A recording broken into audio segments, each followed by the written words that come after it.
৪২ দিন আটক থাকার পর লিবিয়ায় মুক্তিপণের জন্য জিম্মি থাকা 2 প্রবাসী উদ্ধার হন। লিবিয়ায় বাংলাদেশি এক চক্র দীর্ঘদিন ধরে নির্যাতন করে আসছিল ভুক্তভোগীদের। পরে সেই চক্রের 2 সদস্যকে ব্যাংক লেনদেনের তথ্যের ভিত্তিতে গ্রেপ্তার করে পিবিআই। কখনো মুখ ভাইন্দা, হাত ভাইন্দা, 3-4 জনে পিটতো, পায়ের তাওলায়, বাজুতে, রানে, সব জায়গায়। খাওয়া তো দিতই না, প্রতিদিন ভোর রাত্রে উঠে বলতে বাড়িতে কল দাও, টাকা না দিবি তোদেরকে গুলি করে ফালাই দিব। 2 জন জিম্মির মধ্যে আলমগীর হোসেন দেশে ফিরেছেন। এই ঘটনায় লিবিয়ায় থাকা মূল হোতাদের ধরতে তৎপরতা চালাচ্ছে পিবিআই।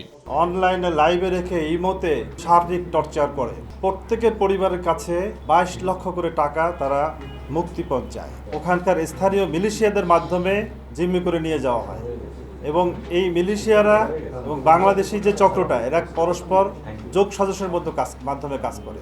এদিকে মাদক কেনাবেচার সময় আটক হন শীর্ষ সন্ত্রাসী মোজাম্মেল হোসেন। স্থানীয়ভাবে তিনি মাছ ব্যবসায়ী হিসেবে পরিচিত।